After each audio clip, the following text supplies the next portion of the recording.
కూతుర్ని పరిచయం చేసిన దీపికా రణ్వీర్ ఎంత క్యూట్ గా ఉందో. సాధారణంగా సెలబ్రిటీలు తమ వారసులను అభిమానులకు చూపించడానికి సంశయిస్తూ ఉంటారు. ముఖ్యంగా సోషల్ మీడియాలో కూడా వారి ఫోటోలను షేర్ చేయరు. కొంతమంది షేర్ చేసిన ఆ ఫోటోలను కొంతకాలానికి డిలీట్ చేస్తూ ఉంటారు. దీంతో తమ అభిమాన నటీనటుల పిల్లలను చూడ్డానికి అభిమానులు తెగగా ఆసక్తి కనబరుస్తూ ఉంటారు. ఈ క్రమంలోనే గతేడాది 12 బిడ్డకు జన్మనిచ్చిన దీపికా పదుకొనే రణ్వీర్ సింగ్ తమ కూతుర్ని ఇంతవరకు చూపించకపోయేసరికి ఎప్పుడెప్పుడు చూపిస్తారా అని అభిమానులు ఎంతగా ఎదురు చూశారో ప్రత్యేకంగా చెప్పాల్సిన పని లేదు.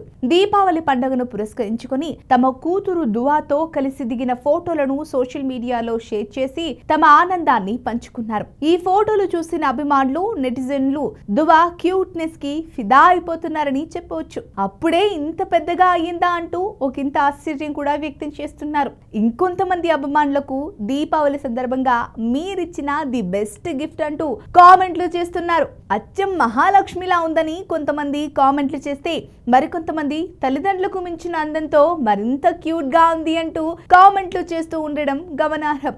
మొత్తానికైతే దీపావళి సందర్భంగా తమ కూతుర్ని అభిమానులకు పరిచయం చేసి అందరికీ స్పెషల్ సర్ప్రైజ్ ఇచ్చింది.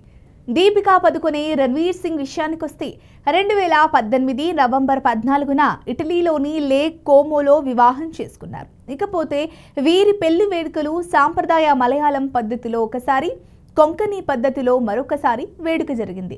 ఈ వివాహానికి ముందు దాదాపు 6 సంవత్సరాల పాటు డేటింగ్లో ఉన్న ఈ జంట ఎట్టకేలకు 2018లో ఒక్కటయ్యారు.